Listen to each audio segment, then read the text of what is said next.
ಬೆಂಗಳೂರು ಗ್ರಾಮಾಂತರ ಭೂಸ್ವಾಧೀನಕ್ಕೆ ವಿರೋಧಿಸಿ ಬೃಹತ್ ಟ್ರ್ಯಾಕ್ಟರ್ ರ್ಯಾಲಿ ಮೂಲಕ ಸರ್ಕಾರದ ವಿರುದ್ಧ ಆಕ್ರೋಶ.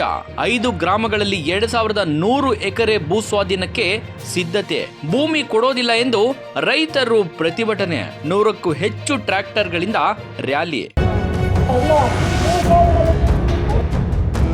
ಇಲ್ಲೆಲ್ಲ ಏನ್ ಬಂದು ಹೋರಾಟ ಮಾಡಿದಾರಲ್ಲ, ಇದು 1.001%.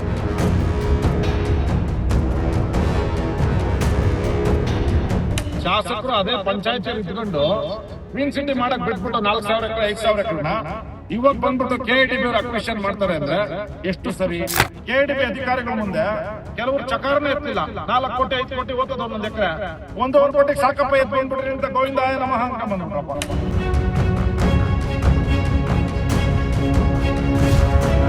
ಬೆಂಗಳೂರು ಗ್ರಾಮಾಂತರ ತಾಲೂಕಿನ ದೊಡ್ಡ ಬೆಳವಂಗಲ ಹೋಬಳಿಯಲ್ಲಿನ ಚಿಕ್ಕ ಬೆಳವಂಗಲ, ಸೊನ್ನೇನಹಳ್ಳಿ, ರಾಂಪುರ, ನಾರನಹಳ್ಳಿ, ದೊಡ್ಡ ಬೆಳವಂಗಲ ಗ್ರಾಮದಲ್ಲಿ 2100 ಎಕರೆ ಭೂಮಿಯನ್ನ ಕೈಗಾರಿಕಾ ಅಭಿವೃದ್ಧಿಗೆ ಉದ್ದೇಶಿತ ಭೂ ಸ್ವಾಧೀನ ಪಡಿಸಿಕೊಳ್ಳಲು ಈಗಾಗಲೇ ಸ್ಥಳ ತನಿಖೆ ನಿಗದಿ ಮಾಡಲಾಗಿದೆ ಎಂಬ ಕಾರಣಕ್ಕೆ ರೈತರು ಬೃಹತ್ ಪ್ರತಿಭಟನೆಯನ್ನು ಮಾಡಿದ್ರು. ಈಗಾಗಲೇ ಹಳ್ಳಿಗಳಲ್ಲಿ ಸಭೆ ಮಾಡಿ ರೈತರನ್ನ ಜಾಗೃತಿ ಮೂಡಿಸುವ ಹೋರಾಟ ಸಮಿತಿ ಚಿಕ್ಕ ಬೆಳವಂಗಲದಿಂದ ದೊಡ್ಡ ಬೆಳವಂಗಲದವರೆಗೂ ಮೆರವಣಿಗೆ ಮಾಡಿ ಹೋಬಳಿ ಕೇಂದ್ರದಲ್ಲಿ ಹೋರಾಟ ಮಾಡಿ ತಹಶೀಲ್ದಾರ್ ಮೂಲಕ ಸಿಎಂ ಸಿದ್ದರಾಮಯ್ಯನವರಿಗೆ ಮನವಿ ಮಾಡಿದ್ರು. ಇದೀಗ ಹೋರಾಟ ತೀವ್ರಗೊಳಿಸಲು ತಾಲೂಕು ಕೇಂದ್ರದಲ್ಲಿ ಬೃಹತ್ ಟ್ರ್ಯಾಕ್ಟರ್ ರ್ಯಾಲಿ ಮೂಲಕ ಪ್ರತಿಭಟನೆಯನ್ನು ಕೂಡ ಹಮ್ಮಿಕೊಂಡಿದ್ರು.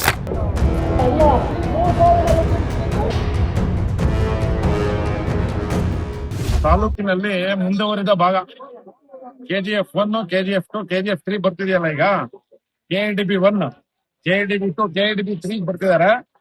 ಇದಕ್ಕೆ ನಾವೇನಾದ್ರೂ ಇದಕ್ಕೆ ಅಂತ್ಯ ಆಡ್ಬೇಕು ಅಂದ್ರೆ ಹೋರಾಟನ ಬಹಳ ತೀವ್ರವಾಗಿ ನಡೆಸಬೇಕು. ಚನ್ನರಾಯಪಟ್ಟಣ 4 ವರ್ಷದ್ದು ಹೋರಾಟನ ಕಂಪೇರ್ ಮಾಡ್ಕೊಂಡು ನಮ್ ತಾಲೂಕಲ್ಲಿ ಮಾಡ್ತೀವಿ ಅನ್ನೋ ಸುಳ್ಳು. ಯಾಕಂದ್ರೆ ಕಳೆದ 6 ತಿಂಗಳಿಂದ 1 ವರ್ಷದಿಂದ ಕೂದಲಳ್ತಿಯ ದೂರ DC ಆಫೀಸ್ ಪಕ್ಕ ಹೊನ್ನಘಟ್ಟ ಗ್ರಾಮ ಪಂಚಾಯತಿ ಸಂಬಂಧಪಟ್ಟಂಗೆ 8 ಗ್ರಾಮಗಳ ಪರಿಸ್ಥಿತಿ ಹೋದ ವರ್ಷ ಹೆಂಗಿತ್ತು ಈ ವರ್ಷ ಹೆಂಗಿತ್ತು ಹೋಗಿ ನೋಡ್ಕೊಂಬಂದು.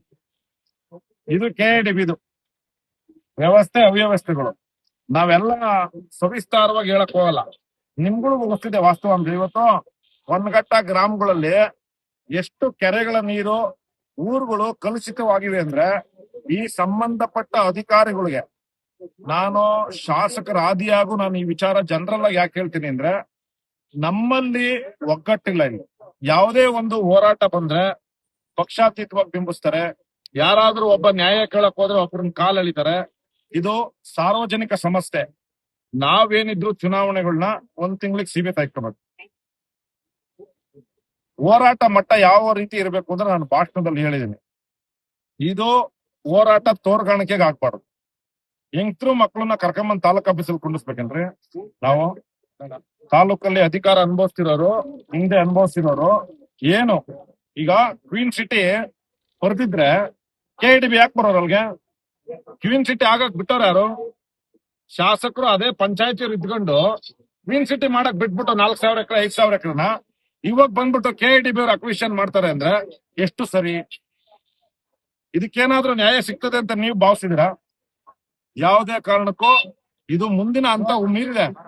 ಈ ಹೋರಾಟ ಯಾವ ರೀತಿ ನಮ್ಮೆಲ್ಲ ಸಹಕಾರ ಯಾವಾಗ್ಲೂ ಇರ್ತದೆ. ನಮ್ಮ ಪಕ್ಷದ ವತಿಯಿಂದ ನಮ್ಮೆಲ್ಲರ ಮುಖಂಡರ ಸಹಕಾರಗಳು, ನಮ್ಮ ಸರ್ವೋಚ್ಚ ನಾಯಕರಾದ ದೇವೇಗೌಡರು, ನಮ್ಮ ಕೇಂದ್ರ ಮಂತ್ರಿಗಳಾದ ಕುಮಾರಣ್ಣನವರು, ನಮ್ಮ ನಿಖಿಲ್ ಕುಮಾರಸ್ವಾಮಿ ಅವರು, ನಮ್ಮ ಪಕ್ಷದ ಎಲ್ಲ ಹಿರಿಯ ನಾಯಕರುಗಳು ಯಾವುದೇ ರೀತಿಯ ಹೋರಾಟಕ್ಕೆ ನಾವು ಸಾರ್ವಜನಿಕವಾಗಿ ನಿಮ್ ಮುಂದೆ ತಂದು ಬಿಡ್ತೀವಿ. ಅವರು ನಮ್ಮ ಪಕ್ಷದ ವತಿಯಿಂದ ಎಲ್ಲಾ ರೀತಿಯ ನ್ಯಾಯನ ಒದಗಿಸಕ್ ಪ್ರಾಮಾಣಿಕ ಪ್ರಯತ್ನ ಪಡ್ತೀವಿ. ಮಿಕ್ಕಿದ್ದ ಹೋರಾಟ ಸಂಘಗಳು ವಿಶೇಷವಾಗಿ KDB ಏನ್ ಮಾಡ್ತಾರೆ ಅಂದ್ರೆ ಮನೆ ಒಡೆಯ ಕೆಲಸ, ಅಣ್ಣತಮ್ಮದಿರ್ನ ಮನೆ ಒಡೆಯೋದು, ಗಂಡ ಹೆಂಡತಿನ ಬೇರ್ಪಡಿಸೋ ಕೆಲಸ KDB ಮಾಡ್ತಾರೆ. ಈ ಪಂಚಾಯತಿ ಚುನಾವಣೆಗೆ ಹೆಂಗಾತಾವ್ ರಾಜಕೀಯ, ಅದಕ್ಕಿಂತ ಹೆಚ್ಚಿನ ರೀತಿಯಲ್ಲಿ KDB ಅಧಿಕಾರಿಗಳು ಈ ವಿಚಾರದಲ್ಲಿ ಭೂ ಸ್ವಾಧೀನ ನಿಮಗೆ ಗೊತ್ತೇ ಇರಲ್ಲ. ನಿಮ್ ತಂಗಿ ಕೈ ಕೇಸ್ ಬಿದ್ದಿರ್ತದ ನಿಮ್ಗೆ, ಆ ರೀತಿ ಅಡ್ವಾನ್ಸ್ ಹೋಗ್ಬಿಟ್ಟಿರ್ತಾರೆ. ಈ KDB ಅವ್ರು ನೀವು ಇನ್ನ 0ದಲ್ಲಿ ಇದೆ ಅನ್ಕೊಂಡಿದ್ದೀರಾ? 50% ಹೋಗ್ಬಿಟ್ಟಿರ್ತಾರೆ. ಯಾರ್ಯಾರ ದಾಖಲೆ ಎಲ್ಲಿದೆ, ವಂಶವೃಕ್ಷ ಎಲ್ಲಿದೆ, ಯಾರ್ಯಾರು ಯಾವ್ಯಾವ ರೀತಿ ನೋಟಿಸ್ ಕೊಡ್ಬೇಕು, ಲೀಗಲ್ ಅಡ್ವೈಸರ್ ಯಾರ್ಯಾರು ನೀಡ್ಬೇಕು ನೀವು? ಹೆಣ್ಮಕ್ಳುಗಳು ಗಂಡ್ ಮಕ್ಳು ಗೊತ್ತಿದ್ದಂಗೆ ಹೇಳ್ಕೊಡ್ತಿರ್ತಾರೆ. ಆ ಪರಿಸ್ಥಿತಿಲಿ ನಮ್ಮ ವ್ಯವಸ್ಥೆಗಳು ಬಂದು ನಿಂತಿದೆ, ವ್ಯವಸ್ಥೆಗಳು ನಿಂತಿದೆ. ಹಂಗಾಗಿ ಈ ಹೋರಾಟ ಇಲ್ಲಿಗೆ ಸೀಮಿತ ಆಗ್ಬಾರ್ದು. ಮುಂದಿನ ದಿನಗಳಲ್ಲಿ ಎಲ್ಲ ರೀತಿಯ ಸಹಕಾರ ನಮ್ಮ ಪಕ್ಷದ ವತಿಯಿಂದ, ನಾವು ನಮ್ಮ ಎಲ್ಲ ಮುಖಂಡರ ವತಿಯಿಂದ ಸದಾ ಈ ಹೋರಾಟಕ್ಕೆ ಇರ್ತದೆ ಅಂತ ಹೇಳಿ, ಏನಾದ್ರೂ ಇನ್ನ ಅವಕಾಶಗಳಿದ್ದರೆ, ಕಾನೂನಿನ ಅವಕಾಶಗಳಿದ್ರೆ ದಯವಿಟ್ಟು ಆ ಕ್ವೀನ್ ಸಿಟಿ ಏನಾಗೋದಲ್ಲ, ಕ್ವೀನು ಬೇಡ ಕಿಂಗ್ ಬೇಡ ನಮ್ಮ ತಾಲೂಕಿಗೆ. ಸದ್ಯಕ್ಕೆ ಸಾಮಾನ್ಯ ಜನಗಳು ವಾಸ ಮಾಡಿ ಸಾಕು. ಅದಕ್ಕೇನಾದ್ರೂ ತಡೆಯಾಡಿಯ ಶಕ್ತಿಯ ನಿಮ್ಮ ಮಾಧ್ಯಮ ಮುಖಾಂತರ ಹೇಳ್ತಾ ಇದೀವಿ. ಅದಕ್ಕೆ 4,000 ಎಕರೆ ಅಕ್ವಿಷನ್ ಆದಾಗ ಯಾರು ತುಟಿಕ್ ಪಿಟಿಕ್ ಅಂದಿಲ್ಲ. ಇವತ್ತೆಲ್ಲ ಅರೆ ಬರ್ಸಕ್ ಬರ್ತಾವ್ರಪ್ಪ. 4,000 ಎಕರೆ ಅಕ್ವಿಷನ್ ಆದಾಗ ಎಲ್ಲೋತಿದ್ರು? ಕತ್ತೆ ಕಾಯ್ತಿದ್ರ? ಅವತ್ ಯಾರಿದ್ರು ಶಾಸಕರು? ಯಾರಿದ್ರು ಶಾಸಕರು? ಅದು ಕ್ವೀನ್ ಸಿಟಿ ಆಗಿಲ್ಲ ಅಂದಿದ್ರೆ ಇವತ್ತು KIDBಗೆ ಈ ಪರಿಸ್ಥಿತಿ ಬರ್ತಿತ್ತ? ಜನಗಳಿಗೆ ಈ ಪರಿಸ್ಥಿತಿ ಬರ್ತಿತ್ತ? ಹಂಗಾಗಿ ಇಲ್ಲೆಲ್ಲ ಏನ್ ಬಂದು ಹೋರಾಟ ಮಾಡಿದಾರಲ್ಲ, ಇದು 1.001%. ಇದೇನು ಅಲ್ಲ. ಇದು ಹೋರಾಟ ಅಲ್ಲೇ ಸ್ಥಳದಲ್ಲಿ ಆಗ್ಬೇಕು, ಆಹೋರಾತ್ರಿ ಧರಣಿಗಳಾಗ್ಬೇಕು, ಮತ್ತೆ ಪ್ರಾಣ ತ್ಯಾಗ ಮಾಡಕ್ಕೂ ರೆಡಿ ಇರಬೇಕು. ಏನು ಮಹಾತ್ಮ ಗಾಂಧೀಜಿ ಅವಾಗ ಏನು ಸ್ವಾತಂತ್ರ್ಯ ಹೋರಾಟ, ಅದಕ್ಕಿಂತ ತ್ವರಿತವಾಗಿ ಏನಾರ ಮಾಡಿರಿ ಇದನ್ನ ತಡಿಬಹುದಷ್ಟೇ. 500 ಟ್ರಾಕ್ಟರ್ ತತ್ತೀನಿ, 1000 ಟ್ರಾಕ್ಟರ್ ತತ್ತೀನಿ, ಜನಗಳಿಗೆ ತೋರಾಣಿಕೆ ಅದ್ರ ನ್ಯಾಯ ಒದಗಿಸ್ಕೊಟ್ರಿ. ಕೊನಗಡದವ್ರು ಮಾಡಿರಪ್ಪ, ನಾನು ನಡ್ಕೊಂಬಂದೆ ಅಲ್ಲಿಂದ ಇಲ್ಲಿ ಗಂಟ ಬಂದು, ಏನು ಮಾಡ್ಲಿಲ್ಲ ಅವತ್ತು. ತಾಲೂಕಿನ ಜನಪ್ರತಿನಿಧಿಗಳು ಯಾರು ಇರ್ಲಿಲ್ಲ ಅವತ್ತು. ಪಾಪ ಅವತ್ತು 1000 ಎಕರೆ ಹೋದಾಗ KIDB ಅಧಿಕಾರಿಗಳ ಮುಂದೆ ಕೆಲವರು ಚಕಾರನೇ ಎತ್ತಿಲ್ಲ. 4 ಕೋಟಿ 5 ಕೋಟಿ ಹೋಗ್ತದ ಒಂದೊಂದ್ ಎಕರೆ. 1.5 ಕೋಟಿಗೆ ಸಾಕಪ್ಪ ಎದ್ ಬಂದ್ಬಿಟ್ರಿ ಅಂತ ಗೋವಿಂದಾಯ ನಮಃ ಅಂಕ ಬಂದ್ಬಿಟ್ರಪ್ಪ. 1.5 ಕೋಟಿ ಹೋಗ್ತದ ಅಲ್ಲಿಗ. ಬೆಳವಂಗ್ಲ ಏನಿದೆ 7 ಕೋಟಿ 8 ಕೋಟಿ ಬಹಳ ಜಮೀನು. ಇವತ್ತು ವ್ಯಾಲ್ಯೂಯೇಷನ್ ಕಟ್ಟಿ ಸರ್ಕಾರದವ್ರು ಎಷ್ಟು ಕೊಡ್ತಾರೆ? 1.5 ಕೋಟಿನ 2 ಕೋಟಿನ ಕೊಡ್ತಾರೆ. ಏನಾಗ್ಬೇಕು ಅವ್ರು? ಎಲ್ಲ ಬಂಡವಾಳ ಶಾಹಿಗಳು ಬಂಡವಾಳ ಹಾಕೊಂಡ್ ಕೂತವ್ರೆ. ಏನಾಗ್ಬೇಕು? ರೈತಗಳು 1 ಎಕರೆ 2 ಎಕರೆ ಇರೋರು. ಹಂಗಾಗಿ ನಿಮ್ಮ ಸಹಕಾರ ಬಹಳ ಅತ್ಯಗತ್ಯ. ಚನ್ನರಾಯಪಟ್ಟಣದ್ದು ಒಂದ್ ನಾಟಕ ಅಷ್ಟೇ. ಅದು 4 ಎಕರೆ, ಅದು ಆಲ್ರೆಡಿ ಆಬ್ಲಿಟ್ ಇತ್ತು. ಯಾವ್ದೋ ರಾಜಕೀಯ ಒತ್ತಡಗಳಿಂದ ಅದು ವಾಪಸ್ ಬಂದದ ಅಷ್ಟೇ. ಜನಗಳು ಹೋರಾಟನೂ ಐತೆ, ಅದರಲ್ಲಿ ರಾಜಕಾರಣಿಗಳ ಒತ್ತಡದಿಂದ ವಾಪಸ್ ಬಂದಿದೆ. ಇಲ್ಲೂ ಮುಂದಿನ ದಿನಗಳಲ್ಲಿ ಆ ರೀತಿ ಆಗೋದ್ ಬೇಡ. ಜನಗಳ ಪರವಾಗಿ ನೀವೆಲ್ಲ ಹೋರಾಡಿ ಅಂತ ಹೇಳಿ.